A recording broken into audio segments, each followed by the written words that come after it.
Subject guys, आज का ये जो हमारा लेक्चर है, इस लेक्चर के अंदर हम importance of international business discuss करेंगे। इससे पहले हमने स्कोप के बारे में डिस्कशन किया था कि स्कोप में क्या क्या पॉइंट आते थे। 4 पॉइंट्स को हमने इंक्लूड किया था, जो कि क्या है थोड़ा सा रिमाइंड कर लीजिए। Merchandise of exports and imports, और क्या था next, services of exports and imports, और नेक्स्ट क्या था, franchising and licensing and foreign investment. These are all included in scope of international business. Now we discuss importance of international business. And guys, really ये सबसे easy topic है और शायद सबको knowledge भी होगी इस बारे में, सब अवेयर होंगे। नॉर्मल से पॉइंट है कि क्या होता है इंटरनेशनल बिजनेस की इंपॉर्टेंस क्या है। सो चलिए हम डिस्कशन कर लेते हैं कि क्या क्या इंपॉर्टेंस होगी। Okay, so our topic is importance of international business. तो गाइज देखिए, फर्स्टली क्या है, earning foreign exchange. Earning foreign exchange का मतलब क्या है कि जब आप इंटरनेशनल बिजनेस के अंदर बिजनेस करना स्टार्ट कर देते हैं तो क्या होती है कि आपस में आपकी फॉरेन एक्सचेंज आना शुरू हो जाती है। फॉर एग्जांपल, अगर इंडिया सपोज चाइना से बिजनेस करता है तो जो चाइना की जो करेंसी है वो इंडिया के पास आना स्टार्ट हो जाएगी, राइट। बिकॉज अगर वो एक्सपोर्ट कर रहा है इंडिया चाइना को कुछ, तो चाइना बदले में इसको क्या करेगा, अपनी करेंसी के अंदर इसको पे करेगा। तो इससे हमारे पास फॉरेन एक्सचेंज आना शुरू हो जाता है, जिससे हम अगर किसी और कंट्री से इंपोर्ट करते हैं तो फिर हमें उसको पे करने में बहुत इजी रहता है। और फॉरेन एक्सचेंज को इंक्रीज करना क्या होता है, हमारी कंट्री के लिए एक अच्छी बात होती है, राइट। तो इससे हम क्या है, फॉरेन एक्सचेंज को अर्न करना शुरू कर देते हैं, हमारे पास अर्निंग आने लगती है फॉरेन एक्सचेंज की। नेक्स्ट क्या है, optimum utilisation of resources. Guys देखिए, अगर आप इंटरनेशनल लेवल पर बिजनेस स्टार्ट करोगे तो आपके जो रिसोर्सेज है उनका ऑप्टिमम यूटिलाइजेशन होना शुरू हो जाता है। बिकॉज अब सपोज इंडिया है, मैं आपको सब एग्जाम्पल के थ्रू ही समझाऊंगी।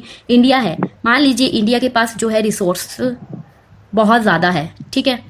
अब इतने ज़्यादा है कि इंडिया ने खुद का प्रोडक्शन किया। सपोज इंडिया जो है, इंडिया वीट का प्रोडक्शन करता है, उसके बाद इतना ज़्यादा है कि उसे खुद का प्रोडक्शन कर लिया, राइट। फिर भी उसके पास रिसोर्सेज बच गए। तो अगर वो इंटरनेशनल बिजनेस करना शुरू कर देगा तो उसके जो ये रिसोर्सेज जो आइडल पड़े थे ना, उनका प्रॉपर यूटिलाइज होना शुरू हो जाता है। इसीलिए इंटरनेशनल बिजनेस जो है वो बहुत ज़रूरी है, जिससे हमें भी बेनिफिट होता है और सामने वाली कंट्री को भी बेनिफिट होता है। आपस में जो यूटिलाइजेशन जो है रिसोर्सेज का वो बेटर होता है और ऑप्टिमम होता है। बिकॉज अगर रिसोर्सेज आइडल पड़े रहेंगे तो ये भी एक अच्छी सिचुएशन नहीं है, और रिसोर्सेज का अगर बहुत ज़्यादा यूज़ होना शुरू हो जाएगा तो वो भी अच्छी सिचुएशन नहीं है। इसलिए ऑप्टिमम का मतलब होता है कि उसका प्रॉपर यूटिलाइजेशन करना। नेक्स्ट होता है स्प्रेड बिजनेस रिस्क। गाइस देखिए, ये इंटरनेशनल बिजनेस की सबसे इंपॉर्टेंट, मतलब हम कह सकते हैं मेन जो इसका बेनिफिट क्या होता है कि आप डाइवर्सिफिकेशन कर सकते हो, आप अपने बिजनेस रिस्क को स्प्रेड कर सकते हो। मान लीजिए, अगर एक तो आप अपने बिजनेस को अपनी ही कंट्री में लगा रहे हो, अपनी मनी को अपनी कंट्री में लगा रहे हो, एक आप अपनी जो मनी है उसको इंटरनेशनल बिजनेस पर लगा रहे हो, वहाँ पर अगर आप अपने पैसा स्पेंड कर रहे हो तो इससे क्या होता है, आपका रिस्क जो है वो बंट जाता है। मतलब अगर सपोज आपको डोमेस्टिक में आपने कहीं पैसा लगाया और आपका पैसा डूब गया तो कहाँ जाओगे आप, और उसी टाइम आपने इंटरनेशनल बिजनेस में भी पैसा लगाया हुआ था और वहाँ से आपको डबल प्रॉफिट हो गया, तो देखो आपका जो बिजनेस रिस्क था वो कवर हो जाएगा ना। जहाँ आपको इधर से लॉस हुआ वो आप यहाँ से कवर कर पाएंगे ना। तो यही है कि इसकी क्या बेनिफिट होते हैं कि आप अपने बिजनेस रिस्क को स्प्रेड कर सकते हो अलग अलग जगह पे। जितना अलग अलग आप अपने बिजनेस रिस्क को स्प्रेड करोगे उतना कम आपको लॉस होगा। ओके, नेक्स्ट आता है इम्प्रूव ऑर्गेनाइजेशन एफिशिएंसी। आपके ऑर्गेनाइजेशन की एफिशिएंसी इम्प्रूव होती है इंटरनेशनल बिजनेस से।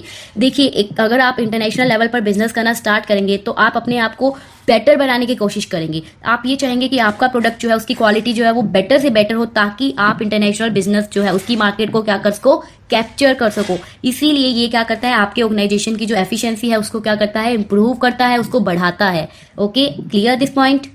नेक्स्ट वन आता है to receive government benefit. Government के बेनिफिट रिसीव होते हैं आपको इंटरनेशनल लेवल पर बिजनेस करने से। वो कैसे, देखिए, गवर्नमेंट बहुत सारे बेनिफिट्स प्रोवाइड करती है। बिकॉज गवर्नमेंट चाहती है आप इंटरनेशनल ट्रेड को बढ़ाओ, कंट्रीज आपस में क्या करे, मिलकर काम करे, ठीक है। तो इसलिए गवर्नमेंट बहुत सारे इंसेंटिव्स प्रोवाइड करती है। और गवर्नमेंट क्या करती है कि सब्सिडीज भी प्रोवाइड करती है अगर आप क्या करते हो, एक्सपोर्ट करते हो बाहर की कंट्री में, ठीक है। और अगर इंपोर्ट करते हो तो मे बी गवर्नमेंट रेस्ट्रिक्शंस भी लगाती है इंपोर्टिंग के लिए ऊपर अपनी डोमेस्टिक कंट्री में, राइट। तो इसलिए गवर्नमेंट के जो बेनिफिट देती है कि जो सब्सिडीज गवर्नमेंट प्रोवाइड करती है कि जितना आप एक्सपोर्ट करोगे बाहर कंट्री में उतनी ज़्यादा आपको सब्सिडीज मिलेगी। मतलब गवर्नमेंट क्या करती है कि मान लीजिए अगर आप एक तो अपनी कंट्री में बेच रहे हैं कोई भी प्रोडक्ट, एक अगर आप वही प्रोडक्ट बाहर की कंट्री में बेचेंगे तो गवर्नमेंट क्या कर देगी, आपको सब्सिडी दे देगी। तो वहाँ से आपको बेनिफिट होगा ना। एक तो आप उसी अपने प्रोडक्ट को बाहर इंटरनेशनल लेवल पर बेच रहे हो, ऊपर से गवर्नमेंट का बेनिफिट भी मिल रहा है। तो आप क्या करना चाहोगे, इंटरनेशनल लेवल पर बिजनेस करना चाहोगे, राइट। तो ये क्या है, ये हमारे लिए एक बेनिफिट होता है। नेक्स्ट है expand and diversity. Expand and diversity का मतलब है आप अपने बिजनेस को एक्सपैंड कर सकते हो, बिकॉज आज के टाइम में गाइस, आज के टाइम में हर कोई चाहता है अपने आप को इंटरनेशनल मार्केट में देखना, बिकॉज कंपटीशन बहुत बढ़ गया है। हर कोई अपने आप को टॉप पर चाहता है, हर कोई चाहता है कि मैं अपने बिजनेस को ग्रो करूं, मोर एंड मोर ग्रोथ हो मेरे बिजनेस की, राइट। उसके लिए क्या है, इंटरनेशनल बिजनेस एक सबसे बेस्ट प्लेटफॉर्म होता है कि आप अपने आप को ग्रो कर सकते हैं। एंड डाइवर्सिटी, डाइवर्सिटी मतलब अलग अलग अपने आप को हर जगह फैलाना, हर एक अलग अलग एरिया में फैलाना। मतलब आप आज के टाइम में हर कोई सिर्फ इतनी जगह तक लिमिट नहीं रहना चाहता, वो अपने आप को इधर भी हर जगह फैलाना चाहता है। तो इसीलिए इंटरनेशनल बिजनेस जो है वो बहुत ज़रूरी है। नेक्स्ट है इंक्रीज कॉम्पिटिटिव कैपेसिटी। अपनी कॉम्पिटिटिव कैपेसिटी को इंक्रीज करने के लिए इंटरनेशनल बिजनेस जो है वो बहुत हेल्पफुल होता है कि आप जो है कंपटीशन फेस कर पाते हो और अपने आप को हर जगह प्रूव कर पाते हो।